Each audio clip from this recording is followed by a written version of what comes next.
মালামাল সব চুরি হয়ে যাচ্ছে রাত্রে। রাতে তো আমাদের ওখানে পাহাড় দেওয়ার লোক নাই, এই ব্রিজটা অনেক মালামাল চুরি হয়ে যায়। যদি চলাচল হয় এই ব্রিজে যাওয়া আসা করলে তা মানুষ যাবে, সেগুলো চুরি চামি একটু কম হবে।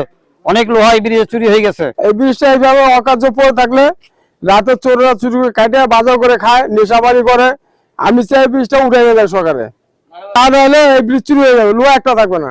আমি চাচ্ছি ভালো করুক, না উঠাইয়া বিক্রি করে দেখ সরকার।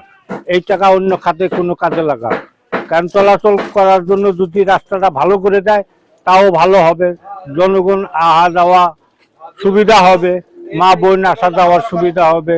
ফেলায় রেখে কোনো লাভ নাই, আরো নষ্ট হয়ে যাচ্ছে। আরো মানে মনে করেন যে চোর ছেত্রা আবার কাটতে নিয়ে যাচ্ছে, মিশিদাইতে কেউ ডিউটি নাই, কিছু নাই। রাতারাতি চুরি হয়, সকালবেলায় উঠে দেখে এইটা নাই ওইটা নাই, মানুষজন দেখতে পারে না। চোর যেই হোক সে রাতেই চুরি করে, দিনের বেলা করে না।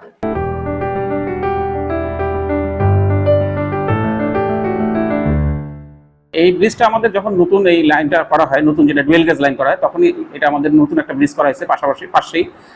তারপর থেকে এটা পড়ে আছে এবং মালামালগুলো আমরা যেগুলা অপসারণযোগ্য কাস্টডি করার মতন সেই মালামালগুলো ইতিমধ্যে আমরা করছি। যেরকম মূল্যবান মালের মধ্যে পড়তেছে রেল, তারপর স্লিপার, তারপর হচ্ছে ওখানে আপনার রেলের ফিটিংসগুলো আছে, সেই ফিটিংসগুলো আমরা কিন্তু সঙ্গে সঙ্গে এটা আমরা রিলিজ করে গোডাউনজাত করছি, বা আমরা বিভিন্ন জায়গায় এটাকে এই শুনানির মাধ্যমে দেওয়া হয়েছে। এখন যে স্ট্রাকচারটা পড়েছে সেটা হচ্ছে গার্ডার। এটা ভারী জিনিস, একটা ভারী, এটা বহনযোগ্য না, বা এটা আমরা আমাদের লোকবল দিয়ে এটা রিলিজ করতে পারবো না। এটা সেজন্য প্রক্রিয়া আছে আমাদের, এটা আমরা চিঠি লিখছি আমরা এটা অপারেশনের জন্য, এবং এটা হয়তো বা টেন্ডার হয়ে যাবে, যে টেন্ডার করে বা আমাদের কিভাবে করবে সেটা ডিসিশন নেবে, সেটা আমরা চিঠি লিখছি ইতিমধ্যে, আমরা জানাইছি এটা এইভাবে পড়ে আছে, নিরাপদ না, সেজন্য এটাকে রিলিজ করা দরকার।